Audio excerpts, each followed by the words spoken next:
सबसे पहले मैं आपको आशीर्वाद देती हूँ। धन्यवाद। धन्यवाद जी, धन्यवाद। अगर देश का एक सामान्य सा नागरिक इस सहजता के साथ देश के प्रधानमंत्री से संवाद करे तो क्या कहिएगा आप? और आप आमंत्रित स्वीकार करने का आप मेरे को हाँ या ना में जवाब दें। अगर इसी सहजता के साथ उसे दिल से आशीर्वाद दे तो क्या कहिएगा आप? सबसे पहले मैं आपको आशीर्वाद देती हूँ। धन्यवाद। धन्यवाद जी, धन्यवाद। ये सहजता इसलिए नहीं है क्योंकि देश में ऐसा होता आया हो, बल्कि ये सहजता तो इसलिए है कि ये सामान्य नागरिक जानते हैं कि जिससे वो संवाद कर रहे हैं वो किसी बड़े घराने से नहीं बल्कि उन्हीं के बीच से है और उनके दुख दर्द का हर एहसास है उसे।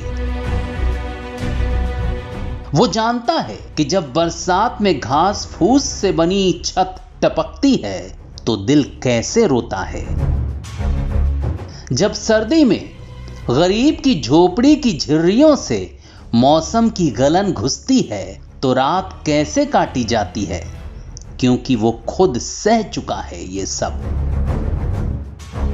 इसीलिए उन परेशानियों को दूर भी कर रहा है, गरीब को आवाज देकर सिर्फ उनके आत्मसम्मान को ही मजबूत नहीं कर रहा बल्कि घर को जिंदगी जीने वाली खुशियों का अंबार बना रहा है। इसीलिए ये सहजता एक गरीब के मन में भी मजबूत हो रही है कि वो अपने देश के प्रधानमंत्री को घर पर आने का न्योता दे पाए। आपसे निवेदन है बहुत ज्यादा, मेरे घर पे आमंत्रित आए और मेरे हाथ की चाय और पोहे खाएं।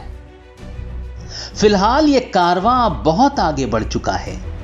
गांव-गांव में गरीब के लिए ऐसे मकान बन रहे हैं जो उसके आत्मविश्वास को भी मजबूत कर रहे हैं, समाज में उसका मान सम्मान बढ़ा रहे हैं और खुशियों भरा जीवन दे रहे हैं। कुछ ऐसी ही उम्मीद और ऐसी ही खुशी यूपी के उन 6 लाख परिवारों के दिल में भी जगी है जिनके खातों में पीएम मोदी ने सिर्फ एक बटन दबाकर 2700 करोड़ रुपए ट्रांसफर कर दिए। इन 6 लाख परिवारों में से 5 लाख से ज्यादा परिवार ऐसे हैं जिनके खातों में अपने सपनों के घर के लिए पहली किश्त पहुंची है, यानी इनकी उम्मीदों को पहला पंख लगा है। और 80,000 परिवार ऐसे हैं जिन्हें मकान बनाने के लिए दूसरी किश्त मिली है, यानी अब वो दिन दूर नहीं जब उनकी खुशियों की चाबी उनके हाथ में होगी।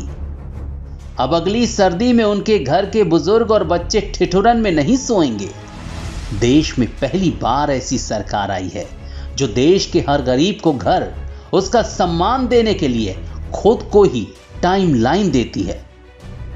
2022 जब आजादी के 75 साल पूरे हों तो देश के हर नागरिक के सिर पर उसकी अपनी छत हो, यह संकल्प ले चुकी है ये सरकार। इसी लक्ष्य के साथ सिर्फ 6 सालों में 2 करोड़ घर सिर्फ ग्रामीण इलाकों में बनाकर तैयार कर दिए गए। प्रधानमंत्री आवास योजना ग्रामीण के तहत तकरीबन 1.25 करोड़ घरों की चाबियां भी दी जा चुकी हैं। इस काम के लिए केंद्र सरकार तकरीबन 1.5 लाख करोड़ रुपए खर्च कर चुकी है। किसी को भी हैरान कर देने वाले आंकड़े हैं ये, मगर ये सिर्फ आंकड़े नहीं हैं। इन्हें आंकड़ों में मत तोलिएगा। ये तो खुशियां हैं, ये तो उम्मीदें हैं, ये तो भरोसा है, ये तो आत्मविश्वास हैं, सपनों के पंख हैं, गारंटी है गरीब के आत्मनिर्भर होने की। वरना 60 सालों तक वो सरकारें भी देखी हैं जो गरीबी हटाओ का नारा तो दिया करती थी, लेकिन गरीबी को वोट की सियासत के चलते बनाए भी रखती थी।